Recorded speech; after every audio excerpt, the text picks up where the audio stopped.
Good evening, everyone. My name is Louis Ianu. I am the Chief Advisor here at the Real Estate Wealth Lab. Tonight, I'm going to be joined by Naran Kulathungam, the Chief Leadership Officer, and we have two special guests as well in the RSP mortgage space, both Stuart and Denise McPherson. So thank you for joining us. Naran's going to give them an introduction a little later on.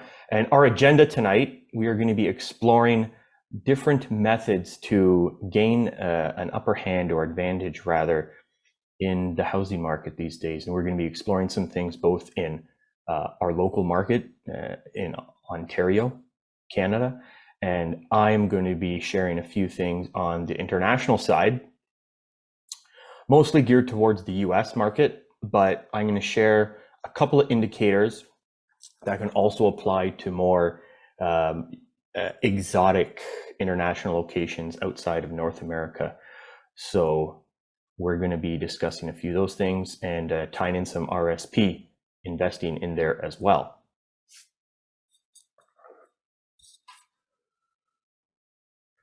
A couple more housekeeping notes before we get started. So our leadership team, comprised of the folks on the screen there that you see there, and Denise and Stuart. Naran's going to be giving them a nice little introduction in a couple of minutes. And again, you all know those strangers. And a quick legal disclaimer, please do your own research. This is not professional advice. We are educating and sharing some market insight, but always speak to your accountants, lawyers, and your professional teams when you're investing. And coming up, again, if you need to book a REWL consultation, please feel free to do so. The email address and contact will be put up in the chat. And join us for our next call. Actually, it's not a call. It's even better than that. It's live. It's going to be downtown. We are going to be having a discussion about renos, and we're going to be having some ribeyes. It's going to be a rooftop extravaganza to kick off the summer season in 2024. So we're hoping if you are in the Toronto area and you're able to join us, that's going to be a fantastic event on May 23rd. So really looking forward to that. Thanks, Naran. Perfect. Let me stop sharing here. Let me come back into the conversation. How are you, Louis? I'm doing great. I was saying earlier on that it's what a change, what a difference when the sun is shining, isn't it? Oh, absolutely. And let's see who do we have in our group here? People are. I know one person is from. I think Mario. You said you were from Ottawa. I've got Lorraine, Lawrence, Eric, Anil. Great to have all of you. If I haven't called your name out, it's just because I don't see it on my screen. I know there's more of you hiding back there. You know, Louis, we've got a problem in Canada. we got one problem. Do tell. You know that I was looking at a graph, and back in the 1970s or so, 80s, it took about 3 times your average salary to buy a house. Yes. So in other words, if the average salary was $50,000, the average house would be $150,000. Okay, not too far off the mark. Those numbers don't work anymore. In fact, I actually heard, I haven't checked this, but I heard from a trusted source that now we're almost at 15 times the average Canadian salary. Ouch. That's crazy. Which one's higher, the cost of the home or the salary? The cost of the home. Oh, okay. You got me excited there for a minute. I know. Hey, everybody, if you are joining us, my name is Naran Kulathungam, and I'm the Chief Leadership Officer for REWL. And we're so grateful that you've taken Wednesday night to come and hang out with us. We got an exciting show for you. Here's what we want to lean into. We've got, like I said, Louis, we've got a problem. We've got an affordability, not a problem, but a flippin' crisis seems too nice of a word. And I was just looking at some graphs before this call, and I'm actually starting to get a little scared. And it takes a lot to get me going. So What's the answer? well, you know what? Everybody loves to talk about the problem. Everybody wants to blame the future. They want to blame COVID. They want to blame the past. They want to blame the government. They want to blame their dog or their mama. It does not matter. Right. No one's coming to save you. No one's coming to save me. We're going to suggest for you 3 different ways to engage in the real estate market today. That if you are brave, you exercise bravery, you do your research, we think that you can get ahead of the curve. So And that's take what action. take Sorry, action. sorry, Naran. Yeah, take action. Take action. So I'm going to bring Denise and Stuart in. So this is we're looking at 3 different. When you've been with us for the next hour, here's what you can leave with.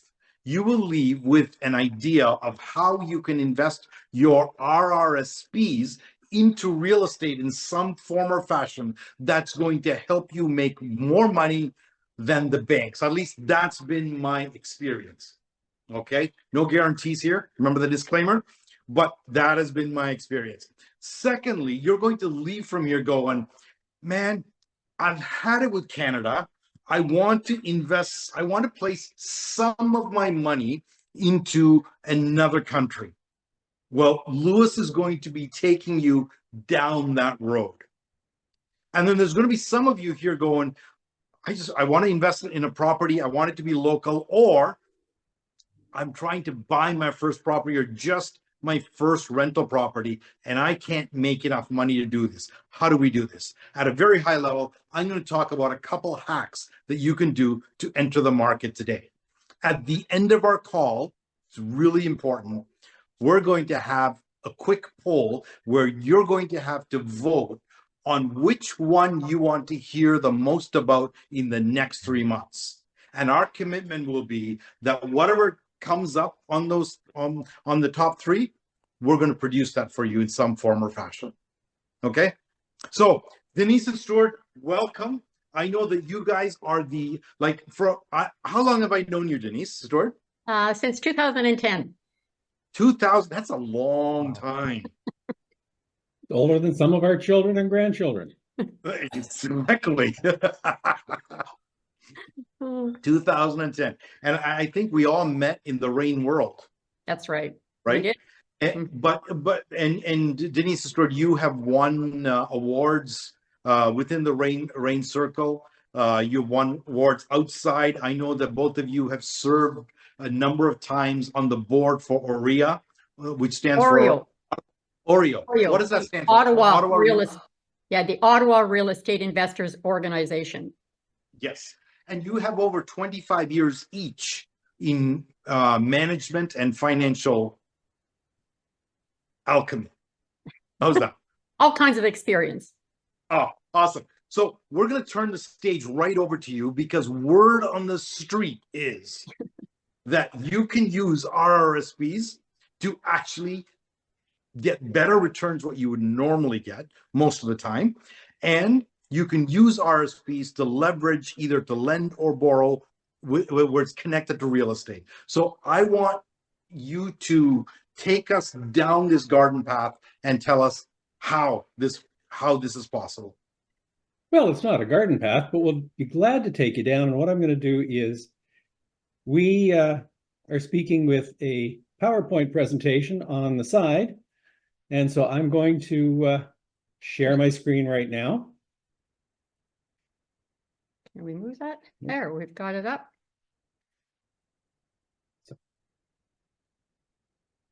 All right.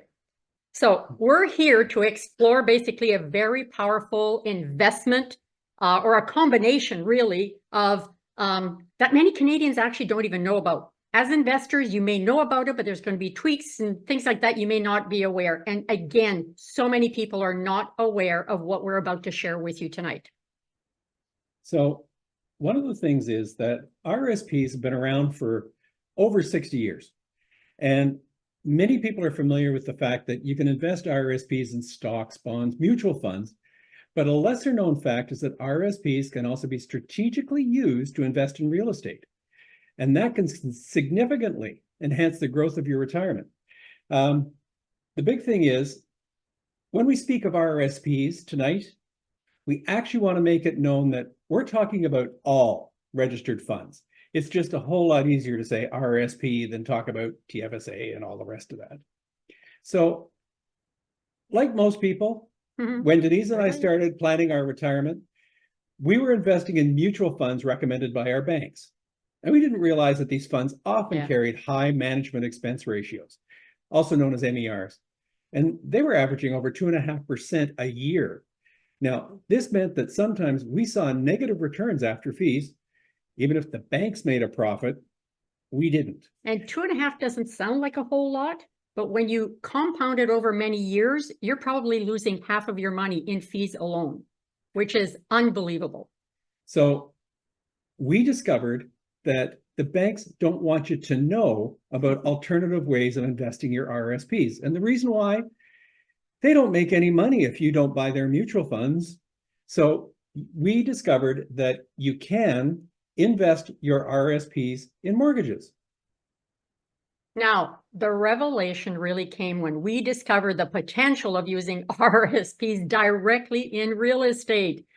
And that's through mortgages. And that's one of the CRA approved methods of being able to use those registered funds. And it's been a great boom for us. So not only did it give us like direct control over our own retirement funds, but it also ensured that we got a true rate of return. And again, when I say a true rate of return, I don't mean, let's say you're getting paid 10% on your money. It's not 10% minus the fees. It is an actual 10%, which is fantastic. And again, when you're using registered funds and they're used with mortgages, you are not prone to the ups and downs of the stock market. Now, when you're dealing with RSP investments, there's really two types, what's called non-arm's length and arm's length. And the difference between them is quite simple. Non-arm's length is where you are using your RSPs to lend money to yourself for purchasing a property under strict CRA rules, or to a close family member, someone related to you by blood, marriage, or adoption. But the key thing is that when you use your RSPs this way, the property has to be owner occupied, and the mortgage has to adhere to standard bank qualifications and be insured. So you can't use your own RSP for an income property. But arm's length is everybody else in the world. Anybody that you're not related to by marriage, by blood, or by adoption. So this is where you can lend or borrow RSP funds from third parties, and it doesn't require you to meet conventional bank lending policies. So it's ideal for investment properties.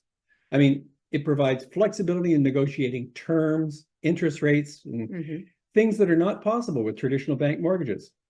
And the neat thing here is that if you've got an RSP and you've got income property, you can either choose to be a lender or a borrower when it comes to real estate investments. So it's kind of fun to wear both hats, because that's how we've done it over the years, is wearing both hats. And we first started off as lenders before we jumped into being a borrower.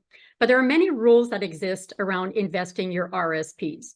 And again, just to be clear right now, is they must be with an approved trustee that allows, not all trustees allows to use RSPs with mortgages. So you got to be with an approved trustee that will allow that.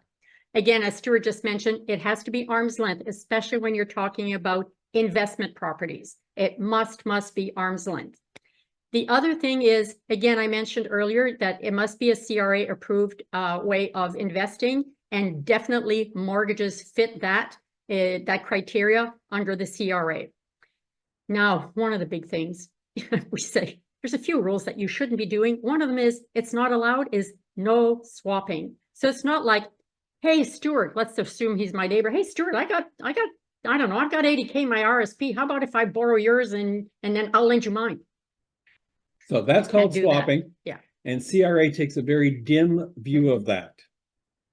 And what happens if you are caught swapping, Stuart? So basically what happens is the Canada Revenue Agency has this neat little thing called deregistration. And if they deregister your registered retirement savings plan, that means it's taxable at the time they deregister it. And what they'll do is, if they catch you using your funds against their rules, they'll deregister it back to the time it happened. So it's not a matter of if you get caught, it's a matter of when you get caught. Because what will happen is that, let's say it's 5 years down the road, then what will happen is that they will charge you income tax back 5 years. They'll charge you interest for those 5 years, and they'll charge you penalties. So it's just not worth it. There's so many ways that you can work within the rules. There's no sense cheating. And the last thing here is about no advertising unless you're licensed. Now, mortgage brokers, mortgage agents are licensed actually to talk like advertise rates. And guess what? They're told within the brokerages, don't do that. So it's something you just don't do. Unlike what you're seeing right now in social media, and it's prevalent all over the place, those are against the rules. And it's just a matter of time before the Securities Commission starts slapping down, you know, and kind of penalizing people for this, because it is outside the rules. So you're probably asking yourself right now, well, if there's all these rules, why would we bother? Well, the neat thing is that doing a private loan with RSPs has a lot of benefits. And one of the things is, as a lender, you've got an instrument that is secured by a lawyer on Canadian real estate. So you've got security, as opposed to if you buy a stock, you get a piece of paper. And so it's a whole lot better that way. The other thing is that the way that we do our RSP mortgages is the borrower pays all the costs.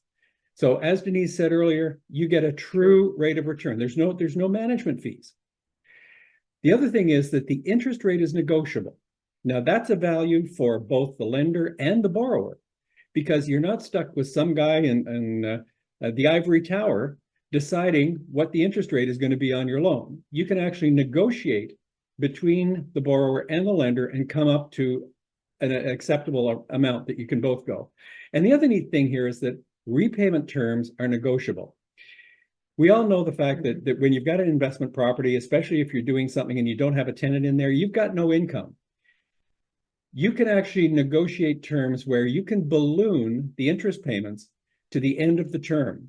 As long as you make a payment every year, you're fine. So, I mean, the neat thing is that this can help cash flow. So it's really good because of that. And just because of what Louis is going to be talking about later, I'm just going to mention, we mentioned secured by lawyer in Canadian real estate. You cannot take your RSPs and say, oh, I'm going to invest in the US or I'm going to invest in another country. But there is a way that that money can stay in Canada, and there's special funds that exist that allows you to invest your RSPs there. And then once it's converted to cash, then that cash can be moved out. So just so you know, stuff like that does exist, but the RSP must stay in Canada. All we're trying to say is stay within the laws. I mean, there's a lot of rules, regulations and whatnot, but if you follow them, it's not a problem. So just be careful of that. Now, the beauty about being a lender, which is, you know, I wear a lender hat many times. Sometimes I wear a borrower hat, but as a lender, you're using your RSPs really has significant advantages there. You know, you kind of control basically your investment because you decide whether you want to invest in a property or not. It's got the potential for higher returns. You've got those negotiable terms, but I can tell you, and this happened, is if you become greedy, sorry to say this, and you ask for too much, then nobody's going to want to borrow your money. Or you stand a chance that they can't repay you because you've asked for too much. So there's got to be a balance there. And the other thing too, in terms of risk, you just got to make sure that there's a certain risk to everything, just like they say, like crossing the street, right? So you just have to be careful that, you know what property is going to be on there, you know who's borrowing your money. But it's really, really important that when you lend your money, know that it's usually in there for the duration of the project. So if you say, well, I need my money in a year, well, guess what? If it's a 2-year mortgage, think about what it is you're deciding to do there. So some of the things you need to know is, what is the opportunity? What are the terms of the mortgage? Who is behind this mortgage? Who's on title? What's their experience? I can tell you, we don't loan money on a first property that somebody owns, because, you know, as they say, that's where you make your most mistakes, on the very first property you own. So I don't want them doing all their mistakes with my money. So that's something that we personally don't do. It's important to know what the plan is. How is the money going to be used? If you don't know, why would you lend it, right? But the most important part is the clear exit strategy. You want to know how are you going to get your money back and when. And those are important.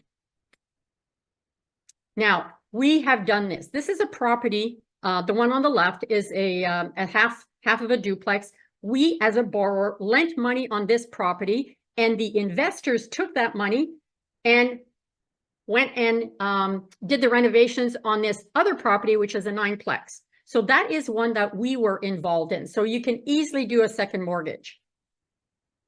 So we've talked about the lending side of things.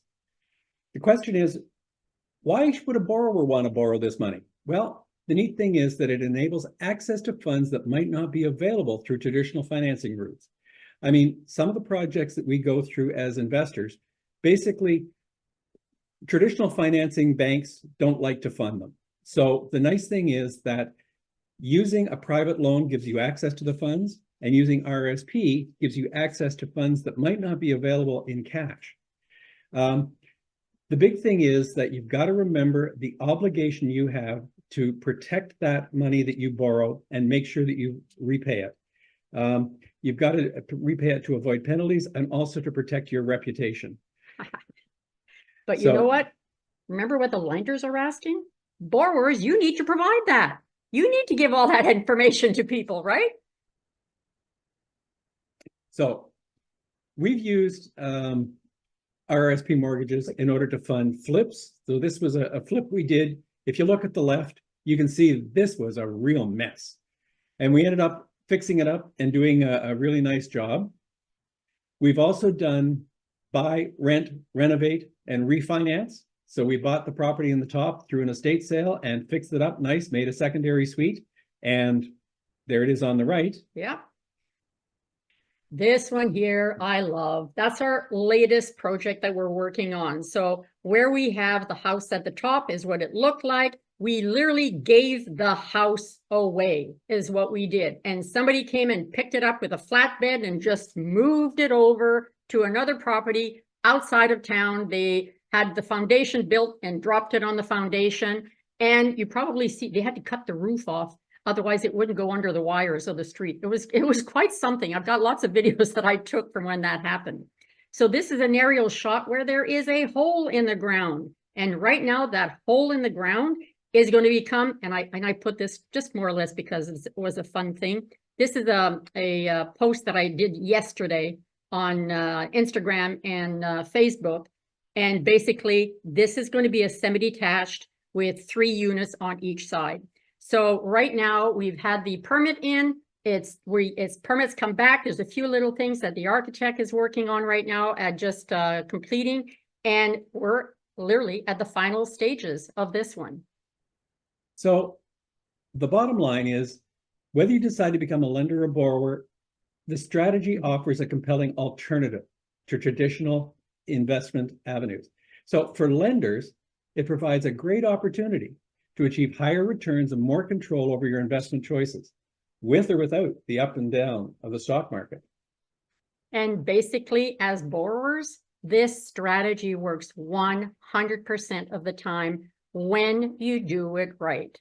So just about every strategy that is out there, we have used RSPs in there to the tune of we've built an 8-figure portfolio with capital raising of 8 figures to be able to grow that portfolio. So it is feasible. And like from just about every strategy, we only mentioned a few here, but there's a lot more strategies. And the beauty of it is how you combine RSPs with all these other strategies. Fantastic. One of the key things, follow the rules. So because when you develop that ability to be able to access registered funds, then basically you've got unlimited potential to grow that portfolio. And that's what you want to do. You want to grow your real estate portfolio, but even most important, you're helping other people grow their retirement income. So we are Denise and Stuart McPherson. And if you wanted to get a note to us, you can send a message through info@realestatewealthlab.com. And there we go. We're going to stop sharing here. Perfect. Thank you so much, Denise and Stuart.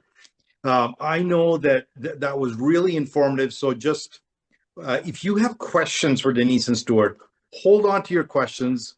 at the end of our session today, we'll have a few minutes and you can ask your question directly and we'll see what answers we can get out of them. Now, I do want to make a note of one thing. Not only was your presentation very thorough, my understanding is that if I have RSPs, which I do, I can lend them. But I also know that, in fact, you and I have done some business where you've helped me raise some RSP capital and place that into a duplex conversion I'm doing. So we can you can either lend your own RSPs or you can borrow it for a project as well. The third thing I want you to notice, which I think is the most important, is that Stuart's pocket square matches Denise's jacket. That's like rock star level. Spot on.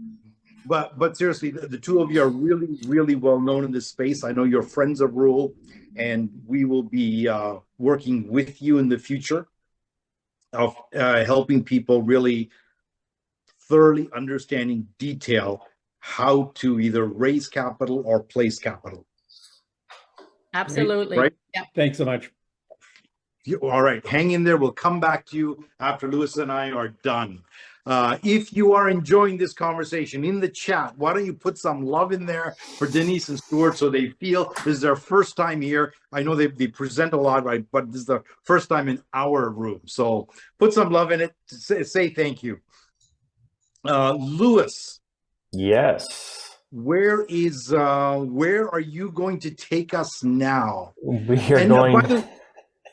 Go ahead, Naran. By the way, gang, I know we have a number of people and a number of you. If you're catching this on the recording, great. If you are if you're here and you can turn your camera on, that is super helpful. I hate talking to blank screens. I'm a people connector. So if you can turn your camera on, providing there's nothing there that we should not be seeing, I'd love to see your face. Okay. Lewis, take us away. You're on. Okay. South of the border. Ready? You overhead packed? Plane tickets ready to go? Go. So, good evening, everyone. I'm going to be sharing a couple of websites that most of us will probably be quite familiar with. I'm going to be discussing international house hacking, but not from a typical sense of definitions that I've seen on house hacking. You know, when I'm reading these headlines, it's telling me that house hacking is a means to purchase a property and maybe supplement some of your income by renting out the top level, third level, or the basement. So you can have some of that income and cash flow go towards the mortgage of the property. That is the primary house hacking, analogy that I've seen out there. Some others would argue that duplexing a property, taking a single family residence and being able to turn it into a duplex where you have two dwellings to rent out, thereby possibly doubling the income, or at least, 1.5 times. That is considered house hacking. But for me, when I'm looking at these numbers in the greater Toronto area, east, west of the city, even by several hours in some cases, outside of the core of downtown where I live, the numbers, it's getting harder and harder to have the cash flow that we all desire. And even with no cash flow, I'm finding it difficult, and especially in this market, and it's been like this for maybe 1.5 years now. Even if you're looking to flip a property, that has become increasingly difficult with the interest rate going up, with the cost of construction, with the cost of properties, that flipping a property, there's no margin there to make that quick buck over a quick 6-month period, or even if you're holding on to it for several years in most cases. I started investing in real estate downtown Toronto when you could flip properties, condos is what I started with, and you could turn a profit in a 6 to 9 month period. And that was reasonable because you're buying them for $300, $350, $400, and the numbers could work. Interest rates were a lot lower as well, 2010, 2011, 2012, 2013, but times have changed and you're not finding maybe a parking spot for under 100,000, but things have become increasingly expensive. Toronto is not the only place. I'm only focusing on it and going to make some reference to it because it's where I live and it's the market that I'm familiar with. And truth be told, I have a portfolio in the Ontario marketplace, but for the last year or two, I have done next to no research on new inventory or investing in the Ontario marketplace. My focus has really shifted to international markets. Some states in the US have piqued my interest, and other international locations, be it South America, Southeast Asia, believe it or not, even some parts of Europe that are seeing, all of these places are seeing tremendous amounts of growth. And depending on your risk appetite, your tenacity to travel and get out there and find these other opportunities, you're going to be taking your capital and going into other markets where you're going to have a lot more leverage per $100,000. You're not going to be purchasing a townhouse for $800,000. In some cases, you'll be able to buy 3 or 4 houses with that same $800,000 Canadian. So you're dividing it a lot more. You have different things at work, like appreciation for the future in these properties in other markets. There's stronger GDP, greater manufacturing demand that's growing, increasing population, not only by intra-migration within the country, but also immigration. And guess what? Their birth rates are in the positive, in the plus, whereas in North America, in many places, I believe it's still just hovering around 0.5 or in that 1% range, and other places are 2.5, 3.8% birth rates. That's important. It may not be something to look at on a year-over-year basis, but if you're taking birth rates decade over decade, those are folks that are entering the workforce. They're going to be purchasing property. They're consumers that are going to be purchasing goods that are being manufactured in that country, contributing to the GDP.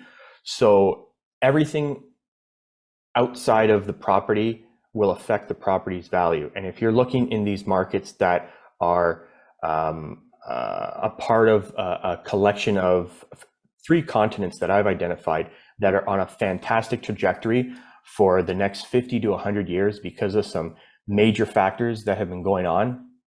Yes, they've been coming out of a lot of different, very difficult situations, be it war, very poor political environments, economic distress. These things take decades to resolve. And unfortunately, we don't hear about all those fantastic positive things that are going on in these other places, but they are still people that are looking to contribute to their economy and society. They're looking to safely raise their family and provide a better future for their children. And that is universal. It doesn't matter where you live. But because they're coming out of such issue, investment dollars are starting to flow in there because things are so cheap, because they're starting from ground zero in some cases. So when that's happening, you're able to ride that economic wave that has a fantastic trajectory for the future, and you're getting in on these properties at the ground floor, so to speak. Is there risk involved? Absolutely. You're still going to want to do your diligence and review your numbers and identify that, what has the last 10 or 20 years looked like in this potential opportunity? Where's the GDP? How's the economic growth? What does the political situation look like? How stable is it? Has it sustained? Is it still a little rocky? So there's still so many things to consider. If you do have an appetite for investing outside of the Canadian marketplace, great place to start is the US. And a lot of Canadians are starting to look at the US. There are, my goodness, at least 10 or 12 solid states that you can take some money to. And I'm going to show a couple of examples very shortly. I know I do not want to go over time either. So being at 8:08, Naran, is it okay if I finish at around 8:15? I'm going to try to slide through this as quick as possible. Okay. Yes. So let me get in here and share a couple of these items. And again, if you want to take a screenshot, if you want to jot it down with a pen and paper, if you would like to take a picture with your phone, these are just a couple sites that I'm using to collect some data. This first one is a website that aggregates global data as far as populations in cities, countries, continents, and it highlights a lot in North America. And it also has a lot of information on different industry sectors and what's driving the economy in different continents, and identifying what trajectory those continents have in the foreseeable future and in the next 50 to 100 years. So just to look at this map quickly, one thing that I've noticed is that we are definitely, it may not seem like it, especially in some of the bigger cities, but we are underpopulated in North America. There is so much land out there that is underutilized and not being used for anything. And it's, quite a space, but it is dwarfed in comparison to Asia, both by land mass, which is almost double, but the population, if you can see that figure down there, 7.6% of the world's population in North America compared to just over 60% in Asia. And Asia is comprising of India, China, a lot of Southeast Asia, taking in some of those countries there too. So it probably has about just over 100 countries in that Asia quadrant, but you can see they're hedging on just under 5 billion people. So a substantial amount of people. This is important because when you start looking at the data into Asia, even South America, which is again much smaller, but young at heart, a lot of these folks are of quality working age and looking to create. One outlier would be Japan, for example. Japan is a part of the G7. Canada's in there, US is in there, Italy, Germany, France. I believe I might be missing one. And Europe in general is a part of the G7, just not officially. But all those G7, on top of their immense debt burdens, they have an aging population that's only getting older. And they don't have the birth rate, like I mentioned at near the top of my start here. The birth rate is so important because if you don't have the birth rate to drive that growth organically in the country, you have to supplement it with what we're seeing now in a lot of the G7 countries, if not all of them, a substantial amount of immigration. Immigration is in no doubt something that is critically needed anywhere. Without immigration, growth is stifled. But if immigration is taking over almost 100% of your new population, it can create many problems. One of which we are seeing is a housing shortage throughout Canada, Toronto, Vancouver, everywhere in between our East Coast. Prices are elevated in real estate, and it's being pressured that much more by the influx of immigration that's coming in. That is needed to some extent, but unfortunately, there's no plan in place to assist them, nor is it logistically possible, feasible, or financially possible to build that many homes in, by 2030. The number keeps jumping around. It went from 1.5 million to 2.5 million to 3.1 million. It'll never happen. There's not enough trades, material, developed land ready to go to make that happen. So these are some issues that are really putting a big strain on the Canadian marketplace. And those are some of the reasons that have pushed me outside of the country to invest and to look at other opportunities, not just for the sake of investing in real estate, but to look at other economies, markets, and places in the world that are doing things a little differently and have a lot of momentum for the future, more so than I see here, I'm sorry to say. So that's a great site too. And I'll put these in the chat as well later, but this is a great one and you can go through it. It chops everything up by continent, countries as well, that you can pick up a lot of data on. And again, it just aggregates everything and helps you identify kind of what's happening. This collects over 800 of the largest cities in the world. And if you scroll through it, to no surprise, the only countries, largest cities rather, with declining growth rates are in the G7 countries, Japan, US, a couple of outliers there these days between 2023 and 2024, between Ukraine and Russia for obvious reasons with the tension that they have there. So that is understandable. But every other single major city in the world out of 800, every single one is on the rise as far as population. They're growing. So that has to tell you something.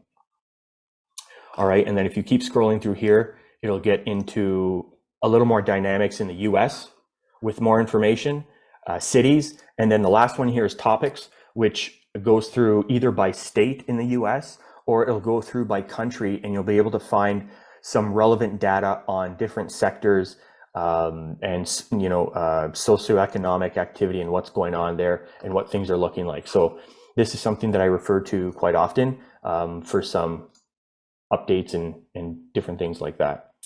My next one, if I can get there, I just have to move this toolbar. Bear with me for a second.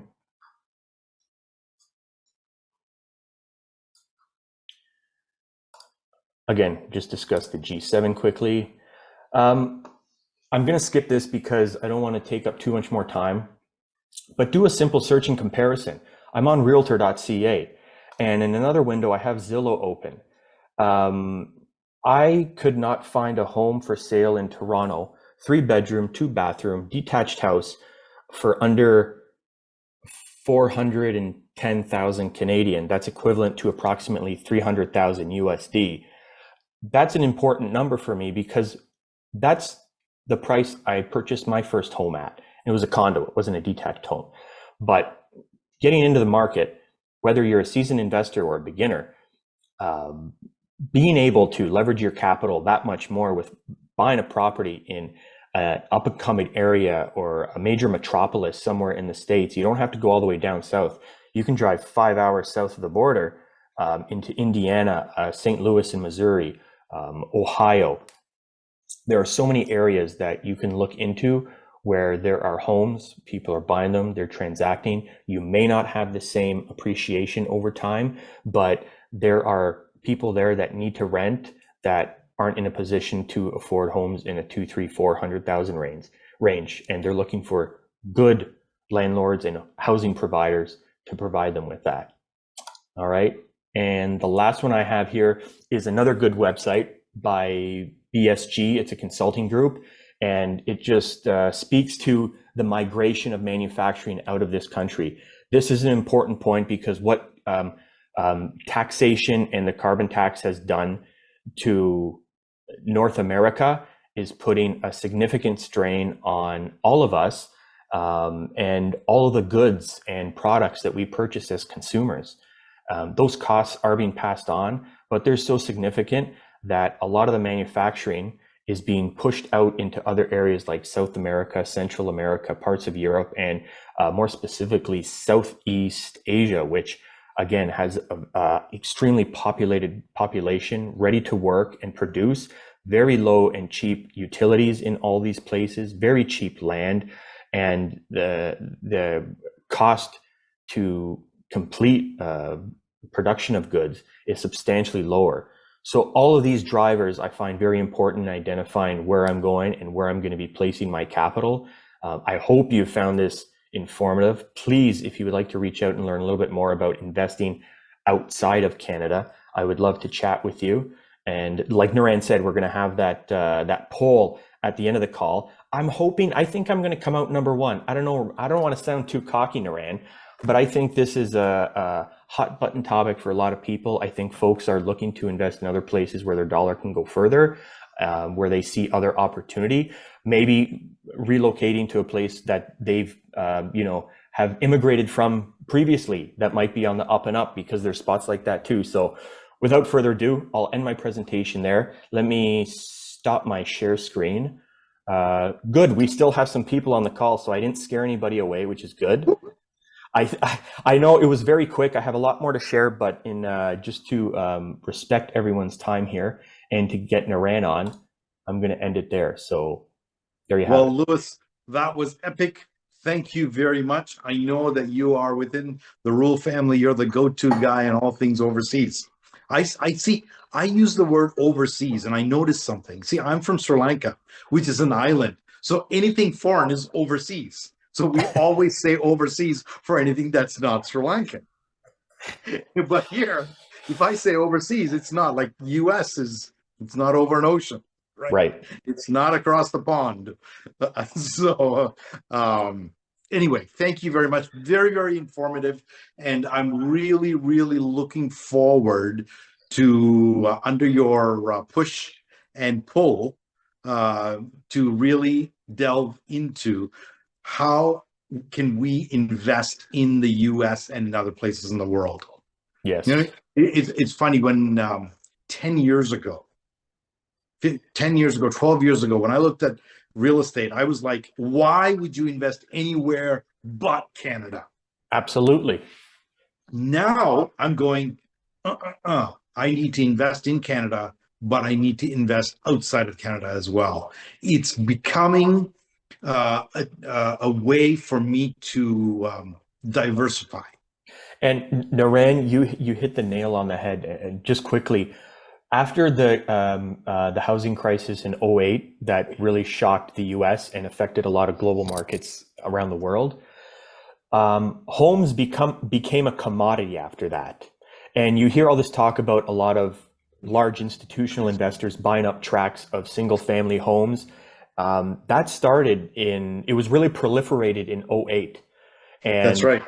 it's you know, you have to diversify your real estate portfolio now, because it's still opportunity here. And again, it depends on what you define as opportunity. It looks different to everyone, but there is no doubt that you at least have to educate yourself and expose yourself to different markets to see, look, identify if it's something for you. Yeah. And here's the important thing I want to underline. Whether you're buying here or overseas or in the US or in a different country, you don't necessarily have to know everything about it to take action. In my presentation, I'm going to get into it in a minute, but we're going to talk about partnerships, right? So let me jump right into it. And so for the next 15 minutes, gang, if you can hang with me, I wanted to walk you through what does it look like to invest locally, and what does that look like, and why would you do it, and what does that look like? How can you get into the market? Because the conversation, Louis, that I keep running into is it is so flipping expensive. I can't save enough money to put down to buy the house, or when I do buy the house, cash flow is really, really tight. Yeah. So how do I make this work? I'm concerned that for the first time, now I haven't seen the numbers on this, but again, a good source, for the first time, we have a generation right now where nobody in the generation or the majority of the generation cannot qualify to buy their primary house. And I look back to my investment career, like I'm running right now, apartment buildings, corporations, LPGP structures, duplex conversions, triplex, fourplex. I'm doing all this, but that would never have been possible if I didn't own my primary residence, because that became what I stood on. The equity there was what I could deploy into my first rental property. It was the equity. I remember pulling out $70,000 out of my primary residence, and I used it to buy my first investment property and to pay a group of people to coach me on and to learn it so I could move fast. That's what I did. So let me start by sharing my screen, and Louis, you can start talking if you want while I get this set up for me. Absolutely, no problem. So please remember, at the end of Naran's presentation, we're going to have a short little period for a few questions. But more importantly, we're going to have a vote on what you want to hear more of moving forward. So without further ado, Naran, are you ready to roll? I am ready to rock and roll. So the first question I want to address right coming out of the gate is why? Why in the world would I, as a seasoned investor, want to continue to put some of my focus and investment into the Canadian market, given that it costs so much money to get in, and given that there's an affordability issue? You know, I'll tell you one of the major reasons outside of GDP, like in the, I believe it's President Biden's new tax, he's proposing a 46% capital gains. And they're up in arms about it. And there's a whole pile of, as political discussions go, you know, people be arguing that down south. We are being presented with, I believe, a 66% capital gains, which is much higher. Like our taxes are high, and you know, people will argue about all of that. But here's the reason why I think outside of GDP, outside of job growth, outside of all of that, one of the reasons why I think buying in Canada works is because of supply and demand. I mean, let me pick Lewis on Ontario for a minute. Okay. I think, now don't look, if you're here on this call or you're listening to this, this is our little secret. Okay. This is, don't tell anybody else. I don't think that in Ontario, we're actually going to figure out the whole housing crisis. I think politicians will say whatever needs to be said to stay in power or to get votes, or to come into power. I think at the end of the day, we especially in Ontario, we have too many interest groups, too many people. We have so much of land, but nobody wants to develop, not in my own backyard. And there's just so much of conversation and multiple different agendas running. I don't believe we will actually solve the supply and demand problem in the next 10 to 20 years. I think that 10 years from now, we're still going to be struggling with this problem. Now, I think Alberta, on the other hand, will solve the problem faster than Ontario. So what does that mean for me as an investor? It means that in Ontario, the demand for housing is going to stay high. And if the demand for housing is going to stay high, here's what that means. It means that companies are going to buy the asset and hold that asset. I mean, look at BlackRock out of the US. They came and set up shop in Canada so that they could buy massive buildings here. They're deploying lots of money into buying real estate. There are large firms that buy real estate here because it's an asset. Because here's the thing, think of an asset like gold. He who has the gold makes the rules. If everybody needs a place to live, do you not want to be in the ownership position on some of that assets? I want a piece of that gold. And so I think that the supply and demand will continue to stay for a while. Secondly, Lewis, you mentioned this about immigration. I think Canada will continue to bring in immigration because from a tax perspective of being able to balance the budget, we need immigrants. From a job perspective, we need immigrants. What we don't do well is we don't balance the flow of immigrants coming into the country with internal systems and processes to be able to help immigrants find their place here, and for you know the process itself. We need to work on that a whole lot better. Politicians and powers that be tend to talk about the problem, and they're right here, but we need to change the conversation to context. Anyway, I'm not going to go down that rabbit hole right now. Thirdly, the reason why I think Canada is great is because of safety and rule of law. I grew up in Sri Lanka. I know what it's like to have a mob a mob come after you. I know what it's like to have your house ransacked and death threats on the family. What happens is that, like people, when people's lives are threatened, they go somewhere where it feels safe and a hope of a future. Money does the same thing. Money moves to places of safety and future for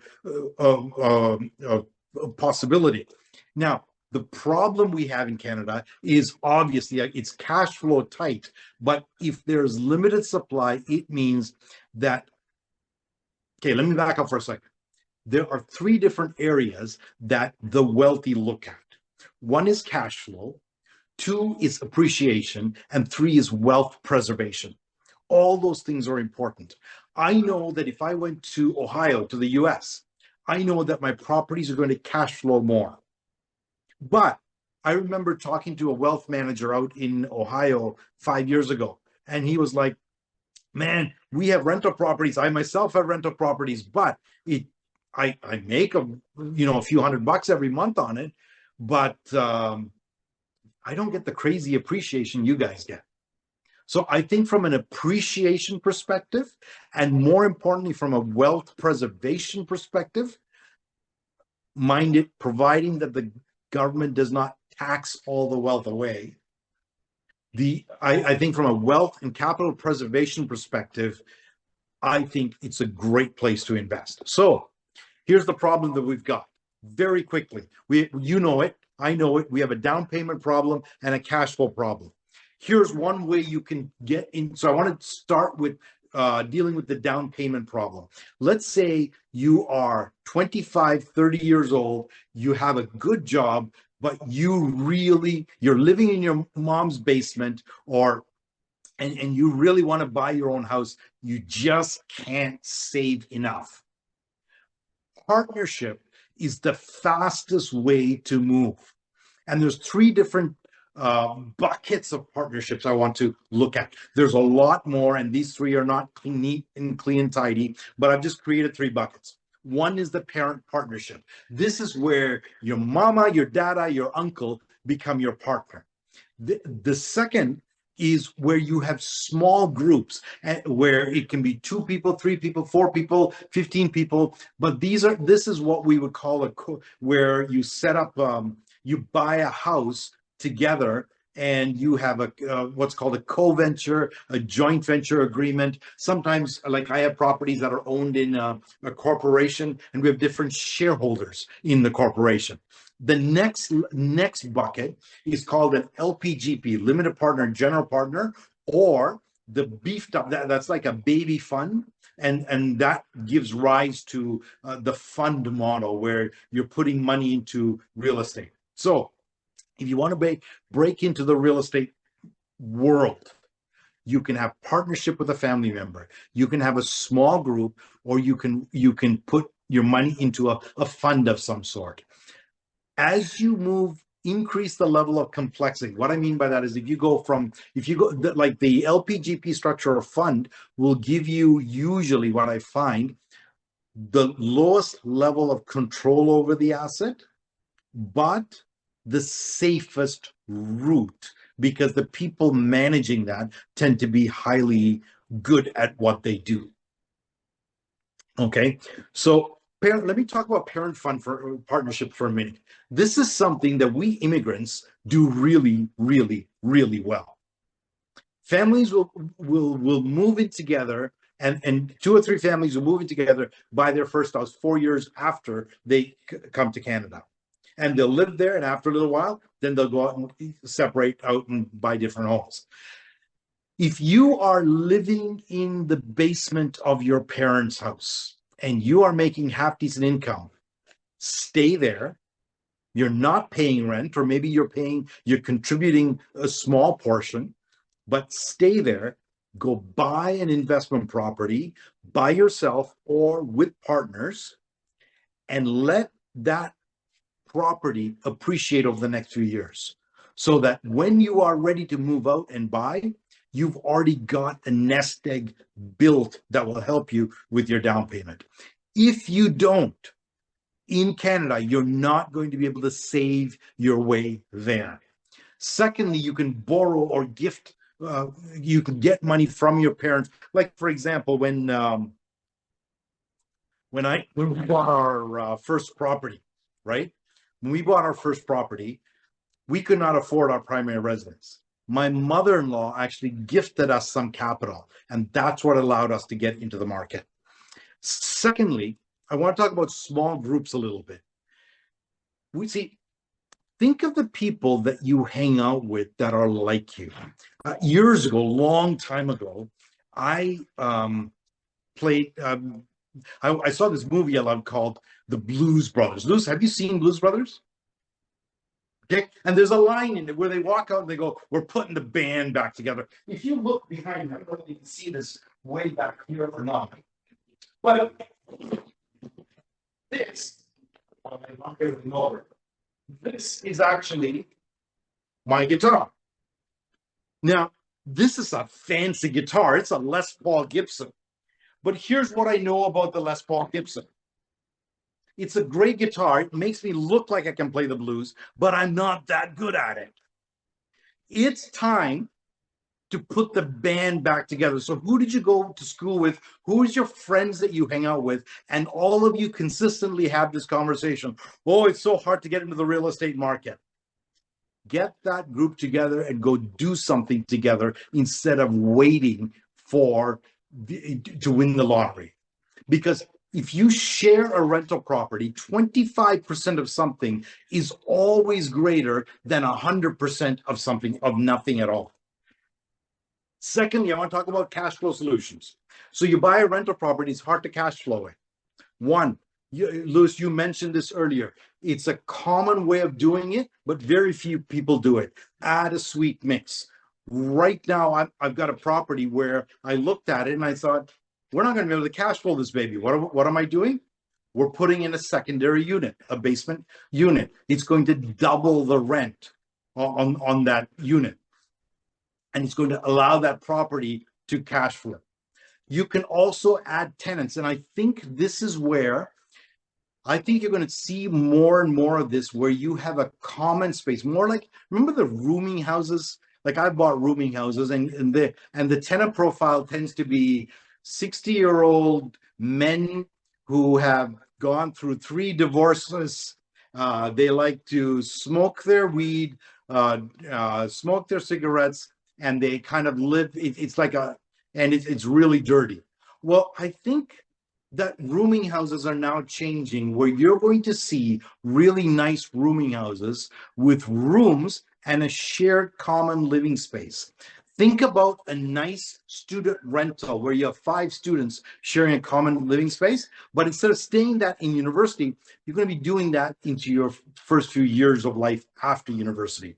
It is definitely a viable way, because you've got to pay now, you've got to pay later. So you need to be willing to pay the cost now.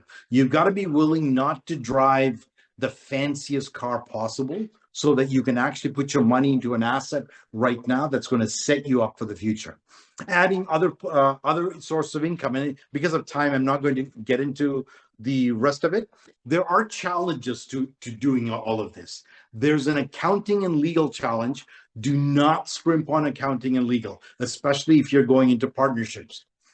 Secondly, when it talks about partnerships, here's the biggest mistake. You know why your mom and dad won't partner up with you? Because they don't think you have what it takes to do this. Do you know why? I get this call all the time. People call me and go, "Rand, there's like 5 of us. We want to invest in real estate." And so I walk in and they go, "Can you teach us how to do it?" Well, I said, well, before you engage with me as a coach or someone to provide you with the education, who's got the money? Well, no one's got the money. Who's got the skills? No one's got the skills. Because you tend to hang out with people like yourself. So when you get a group together and you want to invest in real estate, nobody wants to partner up together because nobody trusts the other person to actually go and do the deal, but find the right investment property and rent it out. So here's the hack. You bring in a partner that is not like you that is ahead of the game, that knows what they're doing. If you're listening to this call and you want to have a partnership conversation, you should talk to one of us at REWL. We can actually come and help you structure it, set it all up, and give it to you so that you run it fully. The partnership needs leadership. You cannot partner together where everybody just talks about what they think they should do.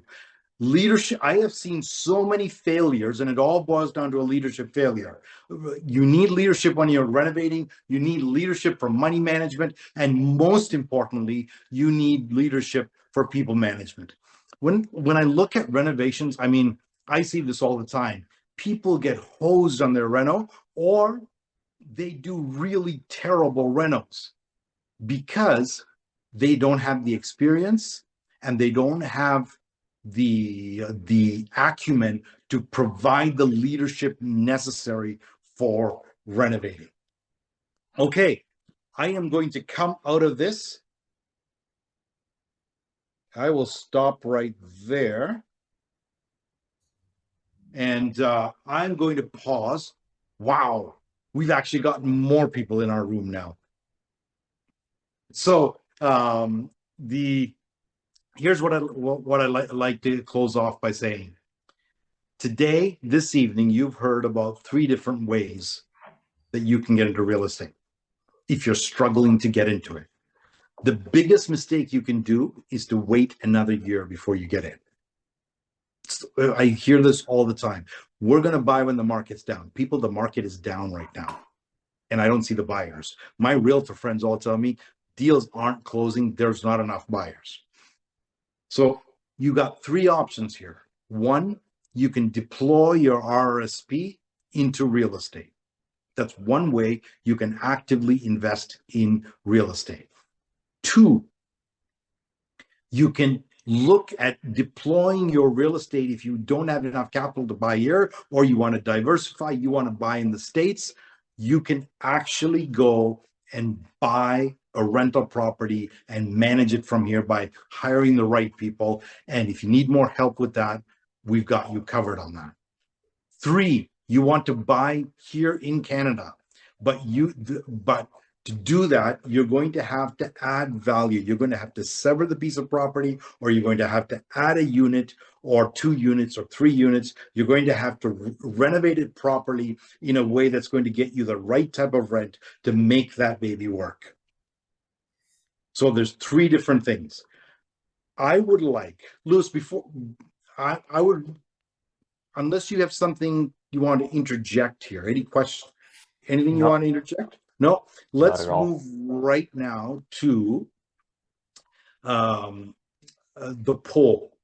I want to know from you, if you've been listening to this, I want to know in the next 3 months, what do you want to learn about the most right away in depth? Is it RRSPs? Is it a renovation? Is it overseas? Now, I know a number of you will say, well, I want 2, or I want to do all 3. So what I'd like you to do is I'd actually like in this poll for you to rate it. And Lisa, can you throw that poll up for me? I'll wait for my office to throw that poll up. And the Naran, are we allowed to vote? Yes, you're allowed to vote. Here you go.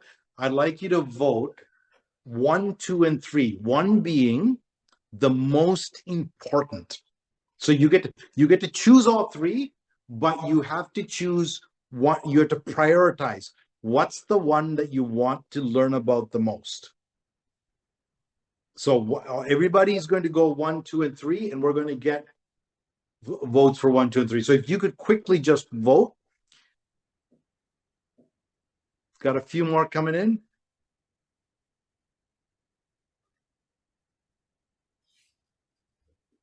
One, 2, and 3. Wow.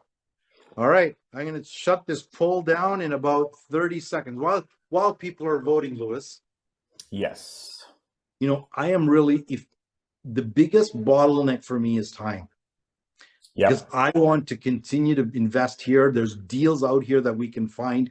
And I know that you use the realtor.ca, but we have our own site that can actually scour all of the large areas in Ontario and give us the best properties to buy using our AI tool. So we can find those and we can actually get into those and buy them. Or we can invest in real estate, but this is the best way for us to, for me, diversification used to be, buying Toronto or Hamilton, this type of property or that type of property. Now the conversation in my mind is I'm buying locally, I'm buying foreign, different country, right? All right, let's end this poll. I think we've given enough time. Thank you very much. Louis, it looks to me like you are on top. There you go. There you go. Here, I just hit share results. There it is.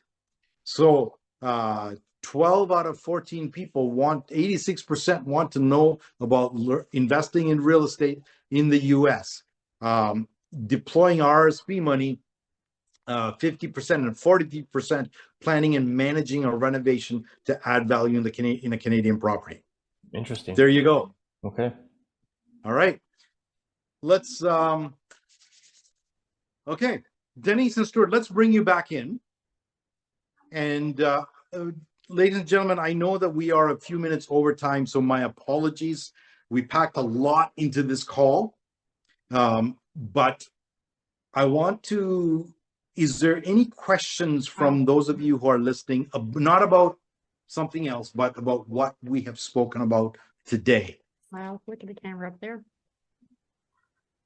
Yeah, and if you take a picture of us, just tag us, please. That we would really, really, really appreciate that. We should get better at that part. So, Louis, can you just monitor the questions if there is any question? Yep. Oh, that poll's running again. I'll close that poll because we already did that.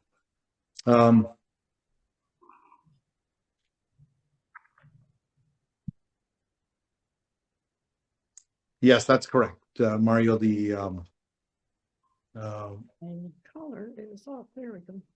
okay.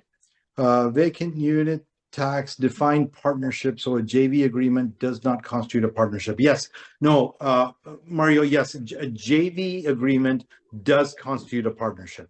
So think about partnership as, any agreement between two or more people. Now, the level of that agreement, how that agreement is fleshed out, is written out, it can have all different levels of complexity. The least complex is a co-venture agreement or a joint venture agreement. And the most complex is a fund model. And in between these two, they're like the next up from a joint venture, I think, would be a shareholder agreement of some kind. And then you're getting into an LPGP structure or a fund. So the level of complexity increases, but with the level of complexity, you can do more things. So when you start off, if you just depend, like if I was buying, if you were the money partner and you had an expert and you were buying your first rental property together, I would do a co-venture or JV agreement. But again, I'm not an accountant or a lawyer. You need to consult a good accountant, a good lawyer to walk you through what the best structure would be for the outcome that you're looking for.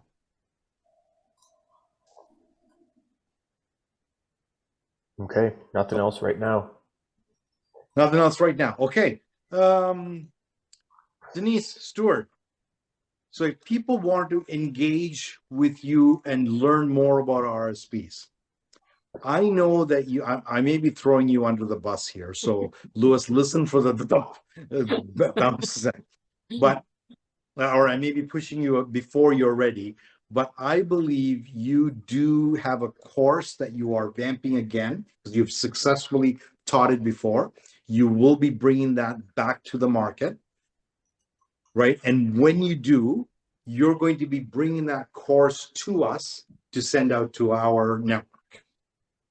Yes, that is the plan. So yes, we have started on the revamping, but just one of the priorities that are in there right now. But yes, there has been some changes over the last couple of years that we want to make sure that everything's incorporated, and we're going to relaunch again. And yes, REWL will have be able to do the same as well, is to be able to offer that course to your membership.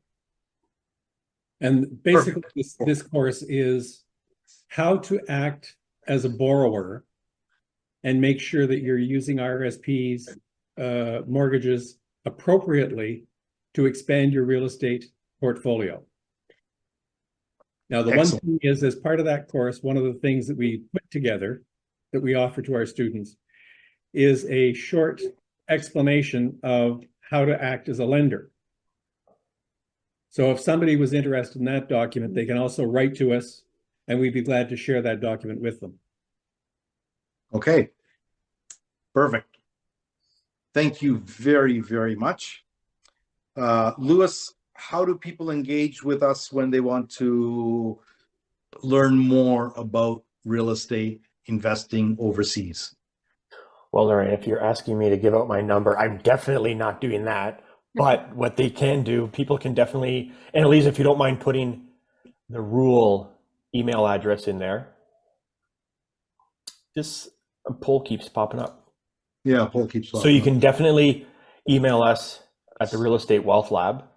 You can also follow me on Instagram, and I generally respond to messages there as I'm quite active. I'm going to put that in the chat before we end the call as well. And if you're so inclined, seeing as that though there are a majority of people interested in the international, if you want to type in what country or city internationally you want to know more about, that can help me prepare a little bit of material moving forward, so I can cover some of that in the coming months. Perfect. And anything else, gentlemen and lady? Well, I see that Mario popped a question in the chat. Oh, okay. And one thing that we didn't cover, again, because it was a very short time, but when it comes to arm's length transactions, Yes. if you control at least 10% of a corporation, then that is considered not arm's length. So basically, it's the same as being family related by adoption, I guess. In this case, yeah. So in other words, if I can marry that person, they are not arm's length. Well, again, it's not a matter of if you can marry them, it's if you have married them. Oh, okay. Okay. I mean, the big thing is, the way that I try to give a visual Yes. is, Denise and I are arm's length because I can put my arm around her. And we're related by marriage, so we can't borrow from each other. So But we if can I only reach out- loan out our money. If I reach out my arm and I don't touch you, then you're not arm's length. So you're a third party. And we can do Yeah, business. that works great, Stuart, but I was at a party with you and you put your arm around me and we're not married. Just for the record. It depends on how many glasses of wine, I guess. All right, time to wrap this call up. Louis, anything else? No, I think that's it. A lot of great value in today's call, and I'm glad we got some insight in that poll. So we'll be ready for the next couple of months with some good information. Yeah, absolutely. Good. I do want to say thank you very much for having us on tonight. That was great. Thank you. We will have you on again. Thank you. Absolutely. Thank you, Denise and Stuart. Thank you, Louis. Thank you, everybody, for joining us and being so attentive. You've stayed with us through the entirety of the call. Thank you. And we will see you soon. Oh, before I forget, I can't let you go just yet. Next month, ribeye and renovation. It's gonna be a good one. What you don't know is not only has Louis done $1 billion worth of construction. I've eaten $1 billion worth of ribeyes too. He is also a trained chef, and you should see him at events because he gets really into making everything perfect. So he's going to be, I'm again, Louis, I'm putting you under the, I'm just pushing you out here. but you're going to be talking to us about how to make a proper ribeye steak. Are you going to cook it? Not He's gonna only cook that, not only that, we're listen. In all seriousness, we're gonna be sharing a lot of information about renovations and some great, techniques and tricks to not only drive more profitability out of it and save some of your capital, so you don't have to dump all of it into that renovation. But from the food side, we figured it was a great, commonality between the name. We're going to be preparing some food. It'll be rooftop. It'll be a really nice time to socialize and, talk, network. And I'm going to be preparing a roast there, and I'll be carving it. So there'll be a little bit of a show and tell with ribeye and Reno night on May 23rd. I'm really looking forward to it. We just may show Perfect. up in Toronto. Hey, there'll be a steak ready for you. Fantastic. And I think somewhere along the chat, I saw something about whether we were contractors or whether you're a contractor, Louis. Louis, you are.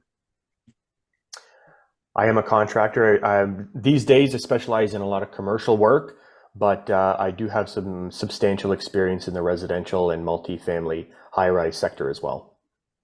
Yes. And so we'll be talking about renovation. I do a lot of reno with regard to value add and how to do that properly, how to do it well and do it once. And I've got lots of scars. So we will be talking about that as well at the event. Perfect. Thank you very much, everybody. Thank you. Have a good night. Good night, everyone. Good night.